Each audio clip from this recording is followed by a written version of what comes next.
Hello people, back with another video. Now I'm going to go in a bit more into this whole views, subscribers and a few other things. But I'm going to first bring up this whole brother Polight and Tommy debacle. Now it's all going to tie in with the same thing. I'm going to bring up David Duke as well.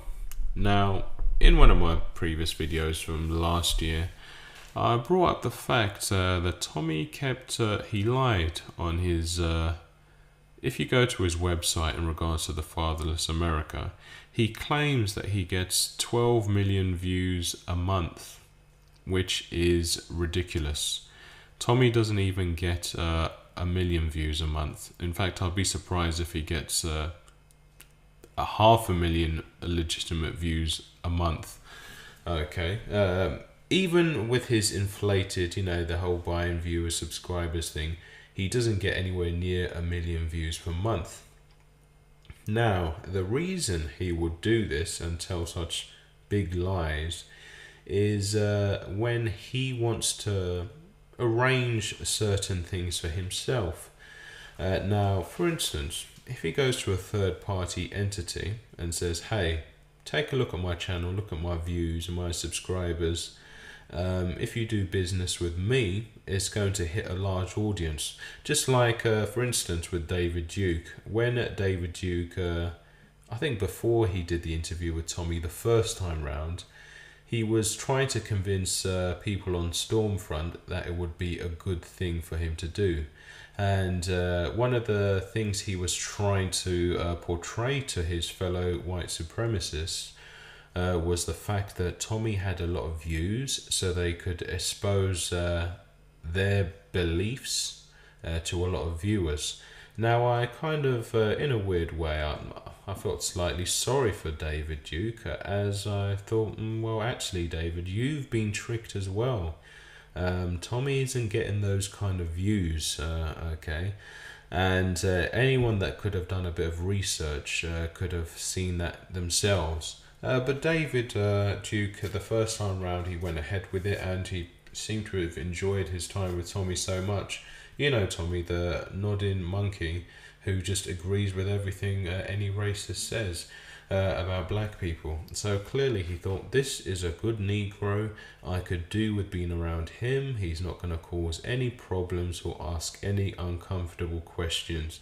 And that's exactly what Tommy is. So I thought it was quite amusing to watch. Now, back to the whole buying views, subscribers, that kind of thing. Now, he's already been outed as lying in regards to lying about some of his sponsors. And I believe the reason he lied about those sponsors is because he wanted to get other sponsors, and he thought the way to do that was to convince them that he gets a lot of views, he's got a lot of subscribers, and he already has sponsors on his side who don't disagree with his message. He was trying to make other people, possible sponsors, feel comfortable in sponsoring him, but it hasn't worked, to be quite honest. And let's be honest, what decent or self-respecting company would want to associate with a man like this? Now we're going to go to this whole brother Polight thing. I couldn't help but notice in his comment sections at the time people claiming that Tommy should not do the debate because brother Polight and Senator have more to gain than him. Now I was scratching my head at that one, because shortly afterwards, brother Polight, he was on the Breakfast Club, the show which Tommy's been trying to beg to get on ever since Tariq was there, the one which Tommy was spamming through their comment sections, trying to mention his own name in the Tariq Nasheed interview because he was so desperate, and the one Tommy had contacted begging them to ask Tariq Nasheed questions. With the one which Tariq Nasheed shut down because Tariq seems to have the belts.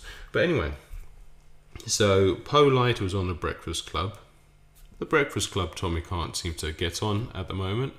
And he was talking about his own life. He was talking about driving a Bentley from a young age. He was talking about how he hangs out with the likes of P. Diddy and other famous celebrities. And it just seemed quite amusing to see Tommy's dumb fans, because they are dumb, claiming that Polight had more to gain from debating Tommy, a man who has to lie about his views and exaggerate his own subscribers.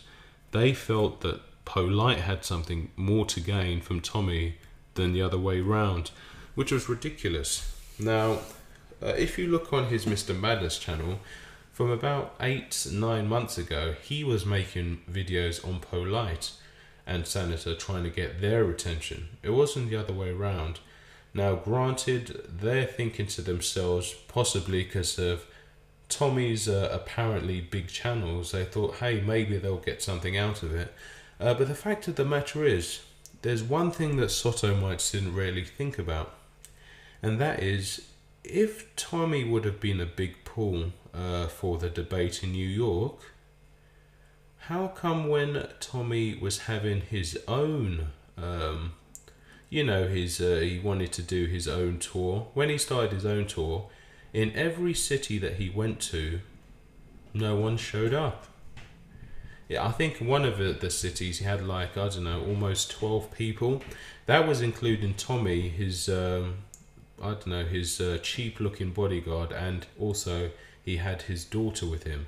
So realistically, if you take him, his bodyguard and his daughter, there were about 9 people at that show, and they didn't look that impressed to see him. So I can only imagine that maybe some of the people in that audience Tommy had brought there himself to try and fill it up a bit.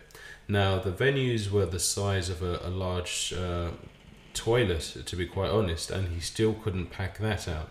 So what makes Soto Nation think that Tommy would have been a large pull, and what makes Soto Nation think that that debate would have been worth watching, for that matter?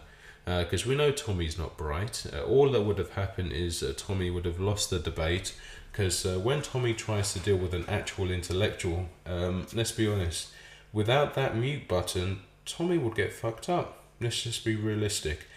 Well, oh yeah, when it comes to Soto Nation, they can't be realistic. They have to pump Tommy's head up to an unimaginable degree that Tommy thinks he's invincible. Now, Tommy's not as stupid as his fans. He's clearly said on quite a few occasions his fans are stupid. So Tommy knew what was best for him, so he didn't want that debate. Now, once he saw that, within 2 hours, actually, of Polight going on the Breakfast Club, all of a sudden Tommy was saying, hey, if you want to see him debate Polight, pay him extra money for the price of the flight. Now, we know Tommy flies in prostitutes. He spends up to $3,000 a time to fly in prostitutes to have sex with him. So why now the price of a ticket from Arizona to New York was under $1,000. So we know Tommy's good for the money. I mean, his donators make sure that he lives a quite comfortable life for doing next to nothing. So realistically, Tommy could have gone there, and he was just trying to stir up a bit more, get a bit of attention out of it, and he just wanted more money out of his fans. In the comment sections, most of his fans were saying they ain't going to give him any more money because they feel they've given him enough, and rightly so. So yeah, let's be honest. Tommy, if he can't fill out a venue that's the size of a small toilet, then let's be honest, how much reach does this guy really have? I mean, he's got David Duke on there feeling great, like, hey, I'm really going to get my message out there. David Duke, I mean, I doubt he's watching this, but I seriously doubt that his message has gone any further than it would have gone if he hadn't gone on Tommy's show. I mean, let's just be honest, Tommy isn't really that big, and most of it is an illusion, okay? What happens is Tommy's got a few people that make a lot of noise, so all that noise they make will lead certain people to believe that Tommy really is, he's got a huge reach, that kind of thing. all he does is he have a group of people who harass people. That's what they do. If you say something against Tommy, he doesn't, you know, he gets his people to harass you. I've even seen on a video from a few years back, 2013, where he was warning someone.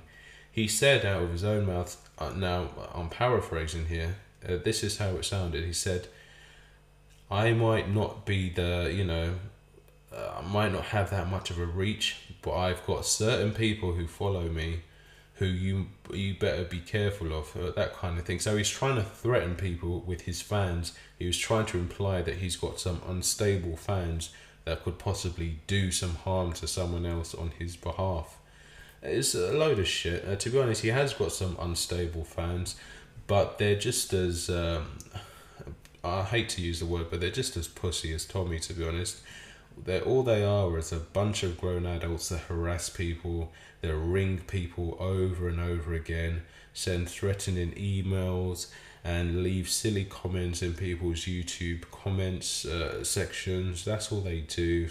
You know, losers, you know, bunch of pussies and losers, just like Tommy is, to be quite honest. So yeah, anyway, Brother Polight, in reality, I've seen his venues.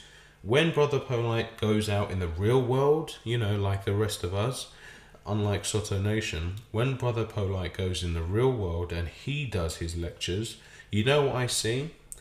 I see a huge turnout. People that the seats are filled. And Brother Polight doesn't do his venues in places the size of small toilets. Brother Polight goes to big venues and the seats get filled. Tommy doesn't go to big venues and the seats do not get filled. It looks very empty, to be quite honest. Empty and sad. Tariq Nasheed does huge lectures and the seats usually get filled as well. Sometimes people are lining up outside just to see him. Now, this is just reality. And that's a good thing about this channel, because what you're going to get is reality. Now, when you go onto Tommy's comment sections, that kind of thing, or his channels, he acts like a dictator. So the only information out there is what he wants there. The only opinions there are what he wants there. This is the real world, okay? The real world is Tommy cannot fill out venues. People do not turn up when he says he's going to be there. No one's interested, okay? YouTube is the only place where it seems like he might be a reasonably big name. But then again, the subscribers, he's bought quite a few subscribers and views on top of that. So you're not stupid. If he was as big as he claims to be, and that it would appear when he does a tour, the place would get filled up. You don't have 9 to 12 people, 3 being him and his daughter and his bodyguard. There were even less than 9 people in some of the places he went to. It was sad. But anyway, that's the end of that, people. Hopefully you start using your brains. Sometimes you don't have to just listen to what someone tells you. Sometimes use your own eyes and use your own common sense, okay? Use your own logic, okay? Real logic. I'm not talking about the logic which Tommy gives you permission to use, i.e. what he tells you is logic. I'm talking about real logic, okay, with your own eyes, which you can substantiate. Anyway, that's the end of that. I'll probably have another video on Sunday. In fact, I'm going to put out another 2, which I've already made, so pardon, or I do apologise anyway, the volume's going to be low. I'd already made the videos earlier, I just hadn't put them out. So I'm probably going to put them out, probably one tomorrow and one the day after, and then we'll do some proper videos later. Bye.